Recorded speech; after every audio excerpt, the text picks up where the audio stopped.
with a lot of good substantive meetings and with my fellow leaders, and most of all, it was critically important for the United States to be here. At COP26, back in the Paris Agreement, raising domestic climate ambitions and demonstrating a commitment to support the rest of the world, particularly those countries that are on the front lines of the climate crisis.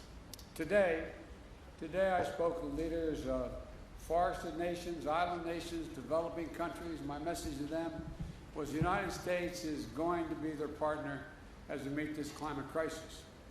And I want to thank the United Kingdom and Prime Minister Johnson for hosting us, hosting the world at a critical moment, as well as I met with Prince Charles, who's put together a very significant operation over the last 6-7 years, trying to bring in the private sector to work on a number of these issues.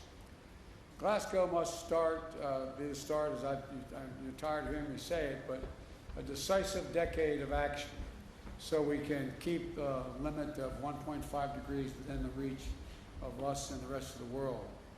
We have to keep accelerating our progress. Today's agreement by more than 100 countries, representing 85% of the world's forests, to halt and reverse deforestation by 2030, is a great example of the kind of ambition we need, and the United States is proud to have initiated and supported it. For our part, the United States is going to keep raising the ambition and delivering the goal that we are reducing U.S. emissions by 50 to 52%, as Secretary Kerry's talked about, from the 2005 levels by 2030. This decade, we have to make significant progress. And by the way, I might note parenthetically, I can't think of any 2 days or more has been accomplished dealing with climate than these 2 days. Overall, the past 2 days, I've announced a series of initiatives that are going to make sure we hit the target of including today 2 new rules to reduce methane losses from new and existing oil and gas operations and from natural gas pipelines. Thanks to the effort of our joint effort with the EU, we've grown global methane pledge. Remember, I raised it when I spoke to the United Nations from 9 countries signing on to that pledge in September at the United Nations. More than 100 countries have signed on.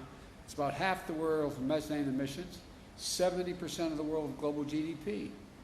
We've made commitments to promote climate-smart agriculture, spur innovation, catalyze private finance for a clean economy, and to drive high-standard, clean, climate-resilient infrastructure through the Build Back Better initiative. We had a great meeting today where we sat and talked about the whole focus of my Build Back Better initiative, which is adopted by the G7, was that everything should be focused on, as we help with the infrastructure of the rest of the world, which needs it badly, focused on climate. The example is if you build an oil well, if you build a gas or oil refinery, you're going to have that for the next 30 years. Well, why not invest now if we're going to provide for the help for nations in solar capacity or wind capacity? So the point is, although we also brought through the new President's Emergency Plan for Adaptation and Resilience. We called it, I'm getting tired of acronyms, I have to admit to you, but it's called a PREPARE. We're going to support climate adaptation efforts of more than 500 million people worldwide. We also released our overall long-term strategy that outlines how we'll get to net zero emissions by 2050. You know, we know that this must be a whole of society effort. I'd also want to thank the representatives from the private sector and from labor and philanthropies, civil societies who are dedicating themselves to the climate action efforts we're all making here. That leadership, together with action by state and local and tribal governments, has been essential in the United States. That's why, despite the previous administration's pulling us out of the Paris Agreement and refusing even to acknowledge there was a climate crisis, we still brought down emissions during that period. I also want to acknowledge the passion and power of the young people and the activists who are doing such vital work to remind us of our moral obligation to future generations. But look, as I said yesterday, it's not just a moral imperative, it's an economic imperative as well. Investing in our clean energy future is an enormous opportunity for every country to create good paying jobs and spur a broad-based economic recovery. As I've said, you've heard me say before, and my colleagues as well, when I think of climate crisis, I think of jobs. And that's what the Build Back Better framework will do for the American people. It's going to bring historic investment in clean energy, addressing the climate crisis. It's going to cut greenhouse gas emissions by well over a gigaton by 2030. It's going to save consumers money in their energy bills and with tax credits for things like installing solar panels and weatherization of their homes. It's also going to provide manufacturing credits to make sure the United States is competing in energy markets of the future like solar panels and wind turbines. It's also going to accelerate electric vehicles and electric school buses and build a nationwide network of 500,000 charging stations to power them. It's about jobs. It's about competitiveness versus complacency. It's about making the world safer, cleaner, healthier, a place for our children and children all around the world to look to the future in a way that they can't now. And so there's so many other things that have happened today that I feel good about.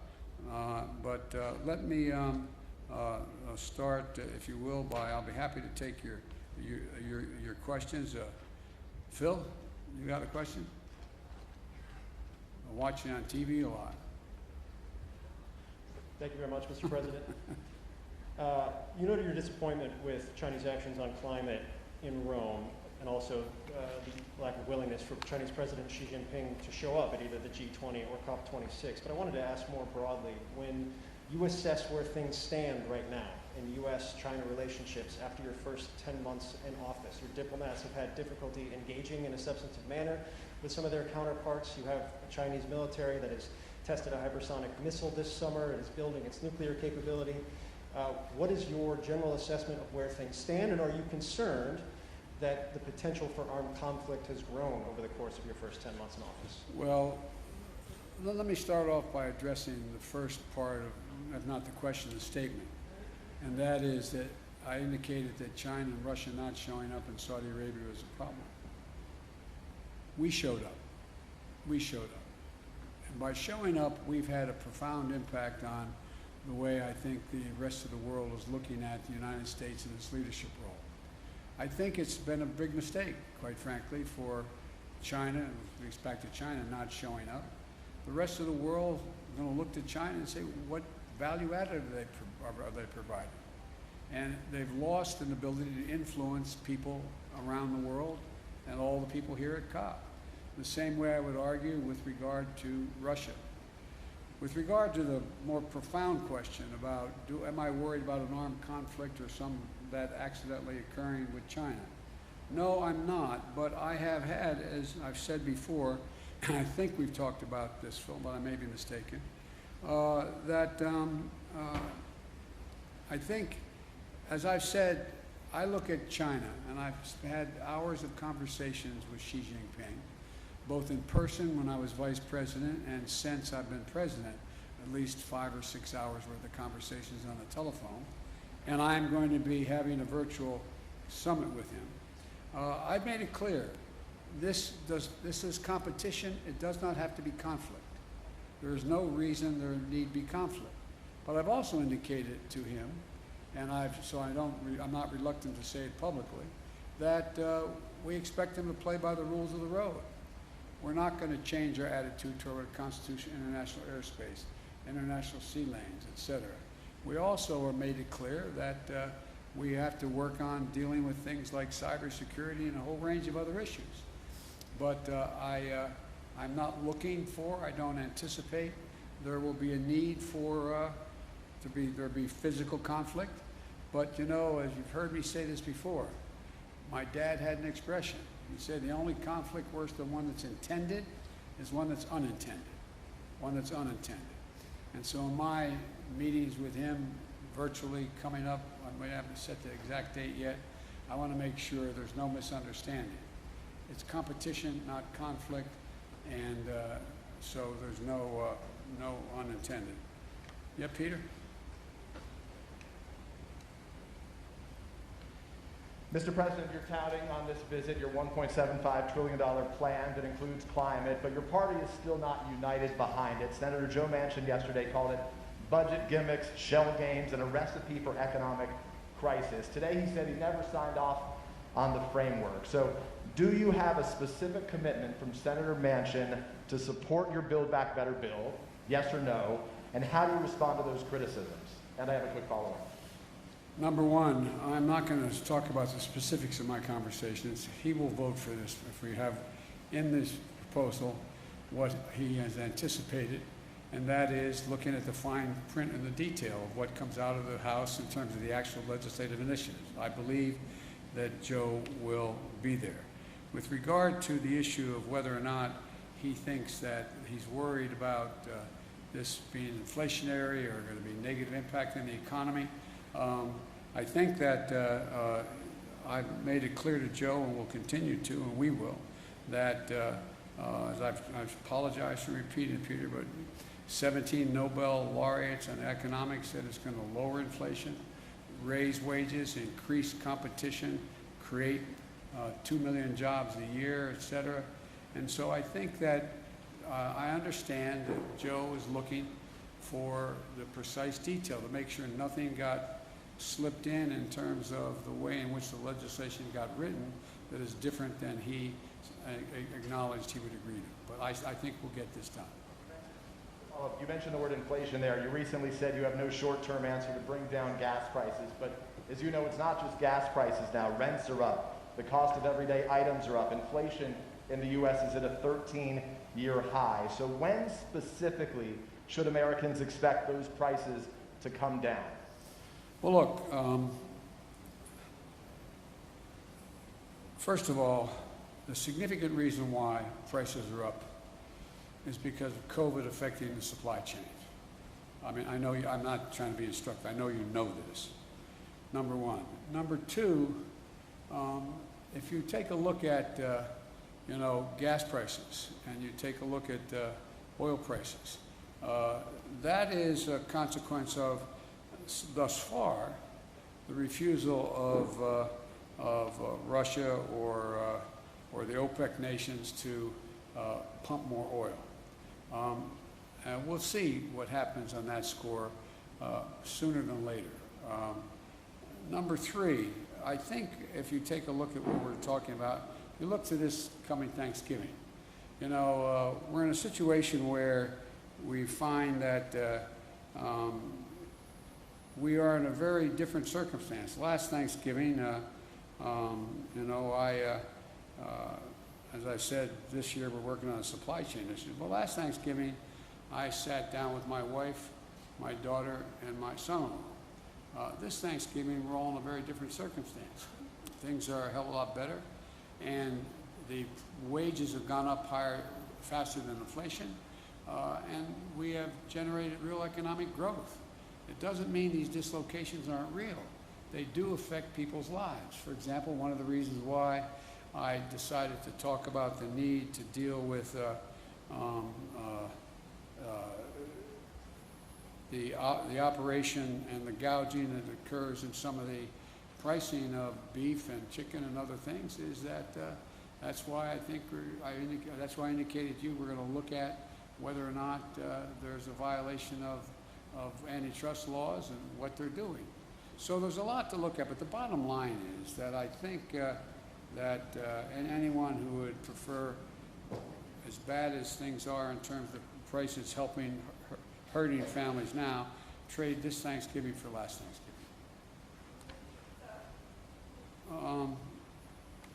Jen Epstein, Wall Street Journal. Excuse me. I beg your pardon. Bloomberg. I hope I got it. I got it. Thank you. Especially since my granddaughter works for you guys in a different circumstance. So I got it. I'm in trouble. Well, I'm going to ask a very Bloomberg question to begin, which is, have you decided who you will nominate to chair the Federal Reserve Board? And if not, can you speak a little bit about what you're thinking about as you consider your choice for Fed chair and the other seats that are open? This is the latest that a president has gone without nominating somebody the year before a nominee needs to be selected. And are you concerned about potentially having a short timeline, especially if you're not going to re-nominate Jay Powell? No, no, and no. No, I'm not going to discuss it with you because that's in train now. We'll be making those announcements fairly quickly. It's been in train for some time, number one. Number two, I also would indicate that I think we're going to have plenty of time to make sure all the major nominees are able to be cleared in time, that where their terms would expire. And number three, I've given a lot of thought to it. And I've been meeting with my economic advisors on what the best choices are. We've got a lot of good choices, but I'm not going to speculate now. Nancy, CBS? I think you had your hand up. I'm sorry, did you? Thank you very much, Mr. President.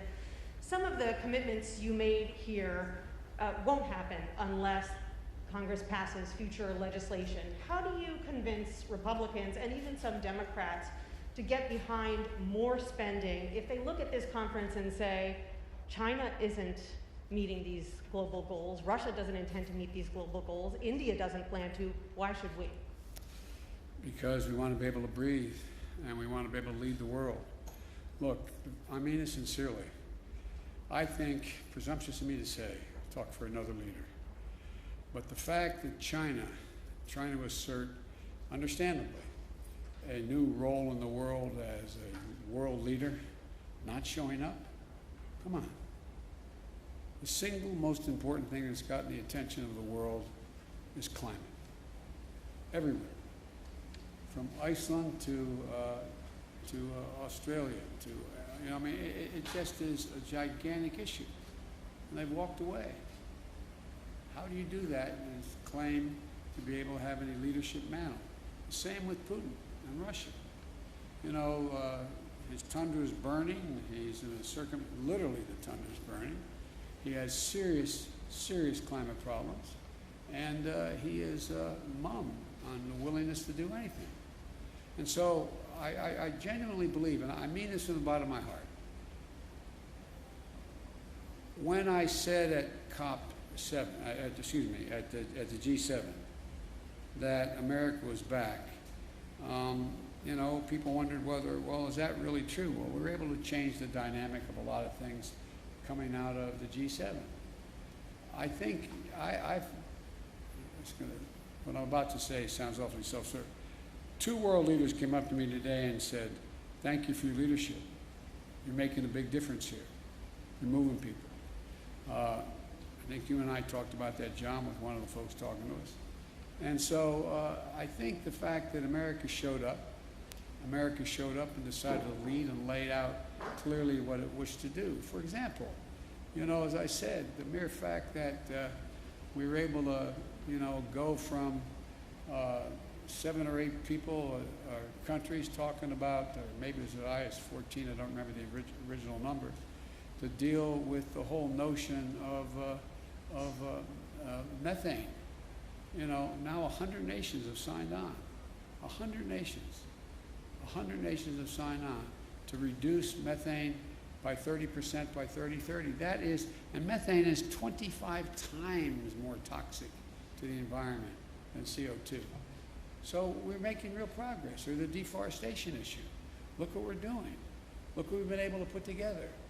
And in addition to that, one of the things that I feel the best about, and I don't claim any unique credit for it, but I think that we've gotten for the first time a combination of, in dealing with the international problem and that circumstances affect all nations, that we've not only gotten countries off the sideline in terms of making significant financial contributions, but literally trillions of dollars worth of the private sector jumping in, knowing they've got to play and they're going to play an incredibly positive part in dealing with these problems. It's real. It's genuine. And so I just think that, that old bad expression, proof of the pudding's in the eating. I feel confident we're going to get done what we have to do at home in order to deliver. And lastly, if you take a look at what economy is growing, the United States, it's growing. It has problems, mainly because of COVID and supply chain, but it's growing. We've created over 6 million jobs. We're leading the world in terms of the fastest growing economy, major economies. So I think, you know, we're going through a difficult time in the world because of COVID, because of supply chain consequences, because of the environment and all that's occurred, the way it's in fact imploded in the near term.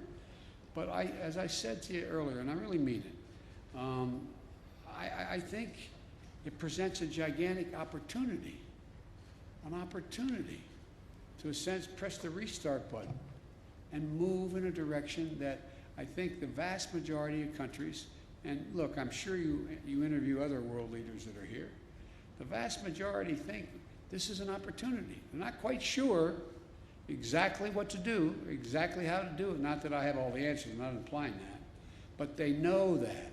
They know that growth rests in dealing with the economy in a way that affects the whole notion of what we're going to do about climate change.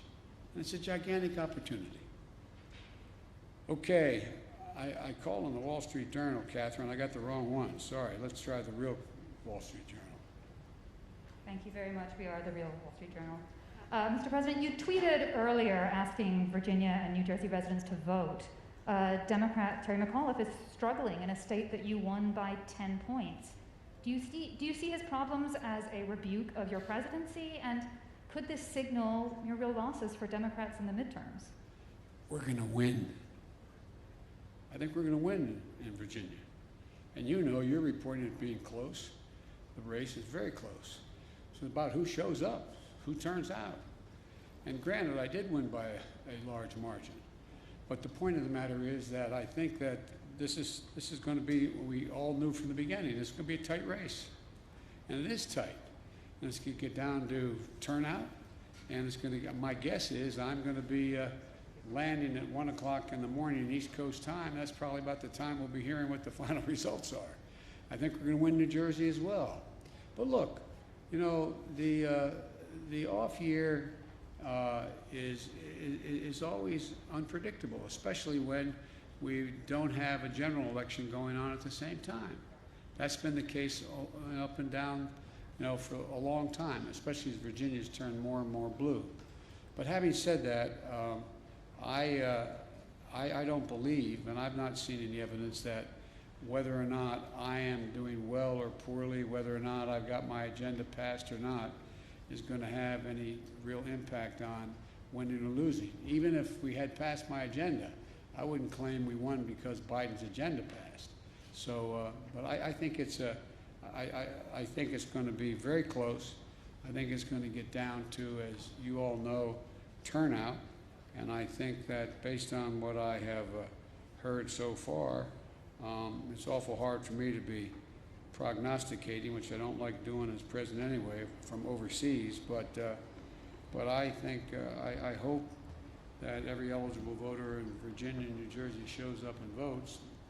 And the more of them that do, the better off I think our chances are. And I think we're gonna win. Okay. All right. NPR. Scott.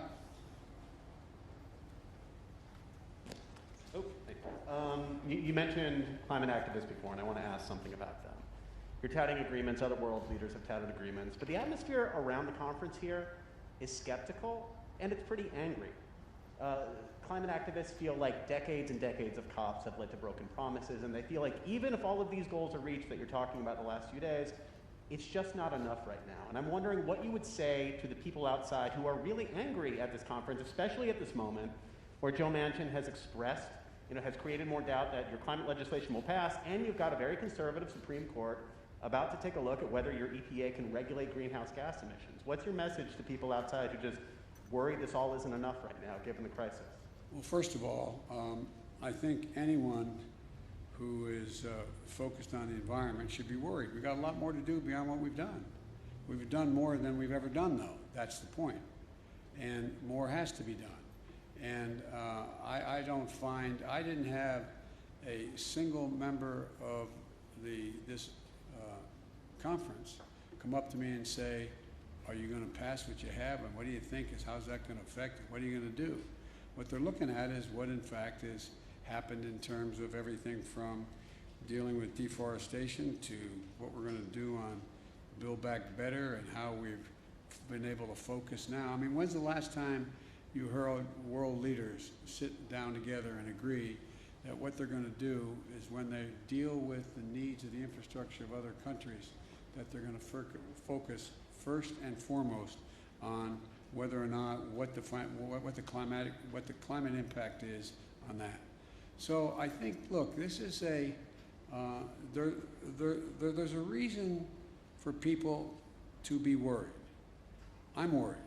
I'm worried if we don't continue to move forward and make the kind of progress we're now making, that it's going to, I mean, we throw into jeopardy the prospect that we're going to be able to keep the temperature from rising above 1.5 degrees Celsius.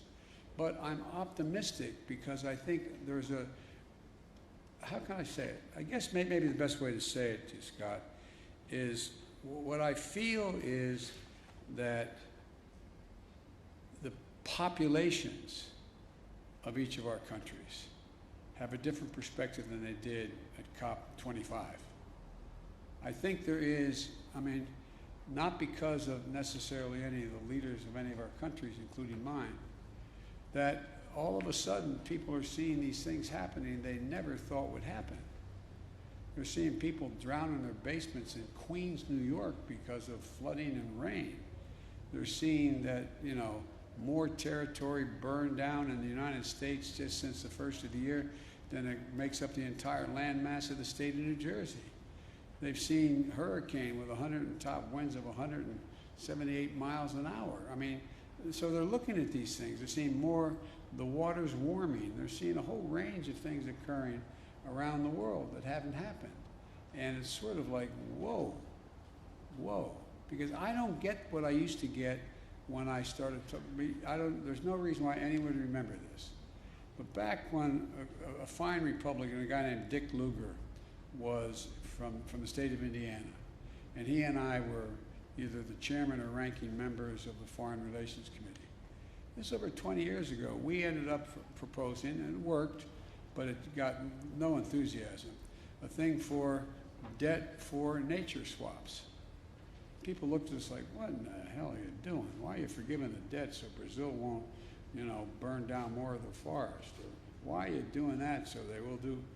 Now, everybody goes, whoa, what else can you do? What else can you do? So I think there's a whole different attitude that's out there. And I think this is being led, and I'm not being solicitous here, I think this is being led by,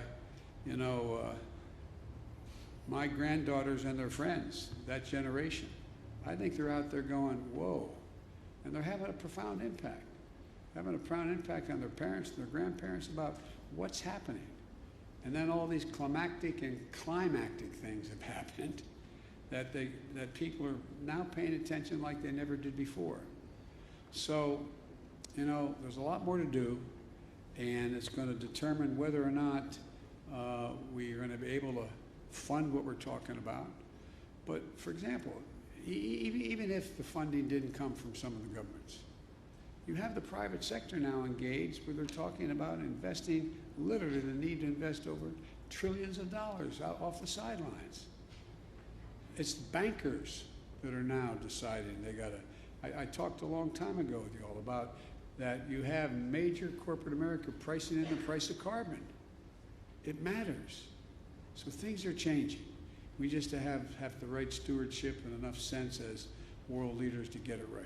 So thank you all so very much. Appreciate it.